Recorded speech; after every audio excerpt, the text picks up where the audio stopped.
I think we are live here. Oops. Are we live? I believe so. Greetings from the wonderful state of Ohio. And good to be with you this morning. And hopefully this morning finds you well. It's found me pretty well. I'm here. And so we're excited about that. But we are traveling down to Georgia here. We're about 8 hours away, I believe. And so we ask for your continued prayer as we travel. I've got Zachary. Can you sit up here so we can see it? He's buried in the back behind blankets and everything. He's comfortable. I got Zachary sitting behind me. I got Philip over here. Wave over here, Philip, to the camera. There he is. So there's proof that he is here. He's going to be helping us a little bit this morning.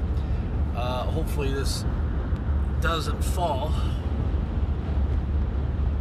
And for those of you who are concerned, it is relatively hands-free as long as it doesn't fall off its perch. As we travel, it's important to note I've got cool sunglasses. Got to have those. Also have the necessity wild cherry Pepsi. Got to have that when you're traveling. And like I said, we hit a bump in the road. And there you go. So, but got the good stuff there. Normally I'm a Mountain Dew guy, but we don't have that today. We had that yesterday. So wild cherry Pepsi is what we got today. We're going to be looking into the Word of God just for a moment this morning, and hopefully, once again, this video finds you well. And so, I've asked Philip if you would to read just a couple verses, just a couple thoughts. We're going to break from Psalm for today. But just want to share a couple thoughts with you about our country, kind of the state of the situation we find ourselves in. And so Philip is going to read these couple verses for you. And I told him to read loud. We'll see if he can handle it. But 1 Timothy chapter 2, and he's going to read for us verses 1 and 2. So Philip, go ahead here. I exhort, therefore, that the first of all supplications, prayers, intercessions, and giving of thanks be made for all men, for kings and for all that are in authority, that we may lead a quiet and peaceful life in all godliness and honesty. All right, thank you, sir. Don't close the Bible. We'll reference it a little bit. As we look at verse number 1,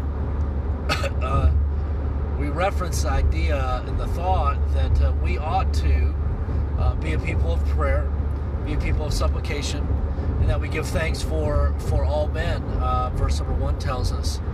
And as we find ourselves really in this election turmoil, this election situation, I want to encourage you.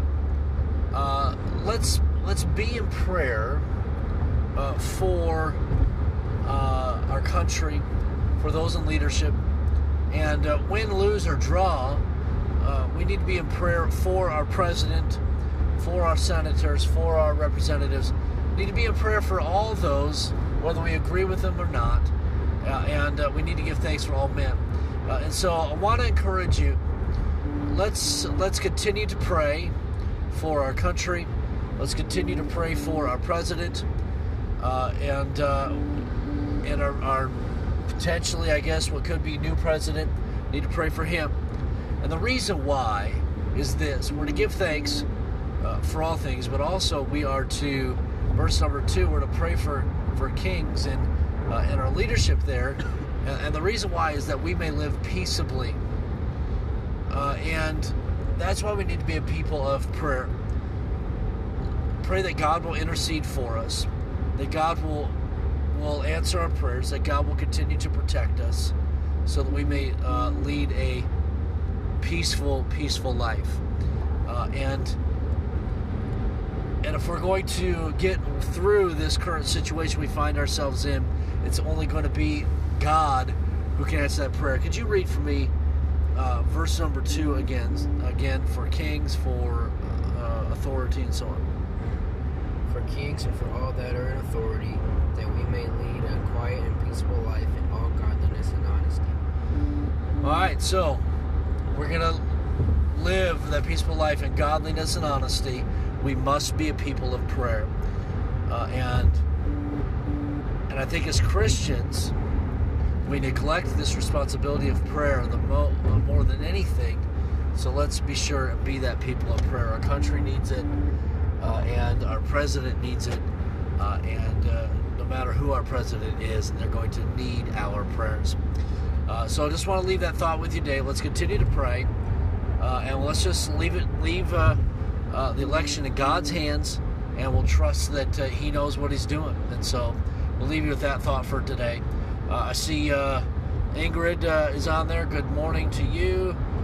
Noel and Benjamin, good morning to you as well. I see that you are listening, and so thankful for my family. Miss you all. Be in prayer for us once again as we continue to travel, and we'll be at that ordination service this evening. God bless. Have a great day, and let's be a people that pray.